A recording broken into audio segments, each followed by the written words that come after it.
అప్పుడు యేసును అపనింద పిశాచం వల్ల విషమ పరీక్షలకు గురి కావడానికి దేవుని ఆత్మ అరణ్యంలోకి తీసుకువెళ్ళాడు. అక్కడ యేసు 40 రాత్రింబగళ్ళు ఉపవాసం ఉన్నాడు.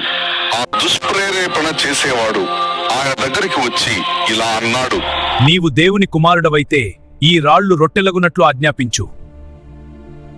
అందుకు ఆయన ఇలా జవాబిచ్చాడు, మనుష్యుడు రొట్టె వలన మాత్రము కాదు గాని దేవుని నోట నుండి వచ్చు ప్రతి మాట వలనను జీవించును అని వ్రాయబడి ఉన్నదనెను. పిశాచం ఆయనను పవిత్ర నగరానికి తీసుకువెళ్లి దేవాలయం శిఖరం మీద నిలబెట్టాడు. నీవు దేవుని కుమారుడివైతే క్రిందికి దూకేసెయ్యి. ఆయన తన దూతలకు నిన్ను గురించి ఆజ్ఞాపిస్తాడు. నీ పాదానికి రాయి తగలకుండా నిన్ను తమ చేతులలో ఎత్తిపట్టుకుంటారని ఆయనతో అన్నాడు. యేసు వాడితో ఇలా చెప్పాడు, నీ ప్రభువైన దేవుణ్ణి పరీక్షించకూడదు అని కూడా వ్రాసి ఉంది. అపనింద పిశాచం ఆయనను చాలా ఎత్తైన పర్వతం మీదికి తీసుకువెళ్లి భూలోక రాజ్యాలన్నీ వాటి వైభవాన్ని చూపించాడు. అప్పుడు వాడు ఆయనతో, నీవు సాష్టాంగపడి నన్ను పూజిస్తే ఇదంతా నీకిస్తాను. సైతాను, అవతలికి పో! నీ ప్రభువైన దేవుణ్ణి ఆరాధించాలి, ఆయనకు మాత్రమే సేవ చేయాలి బొంది. అప్పుడు అపనింద పిశాచం ఆయనను విడిచి వెళ్ళాడు. దేవదూతలు వచ్చి ఆయనకు ఉపచారాలు చేశారు. యేసు గలిలీ సరస్సు ఒడ్డున నడుస్తూ 2 అన్నదమ్ములు సరస్సులో వలవేస్తూ ఉంటే చూశాడు. వారు సీమోను, అతని తోబుట్టువు ఆంద్రేయ. సీమోనును పేతురు అని పిలుస్తారు.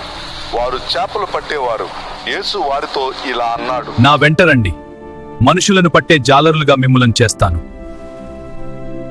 వెంటనే వారు తమ వలలు విడిచిపెట్టి ఆయన వెంట వెళ్లారు. అక్కడ నుంచి వెళ్లి యేసు ఇంకో 2 అన్నదమ్ములను చూశాడు.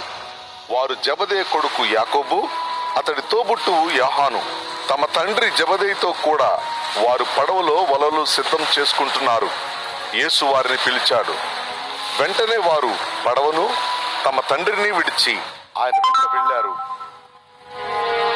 యేసు గలిలీ ప్రదేశం అంతటా ప్రయాణాలు చేస్తూ వారి సమాజ కేంద్రాలలో ఉపదేశిస్తూ రాజ్య శుభవార్త ప్రకటిస్తూ ఉన్నాడు.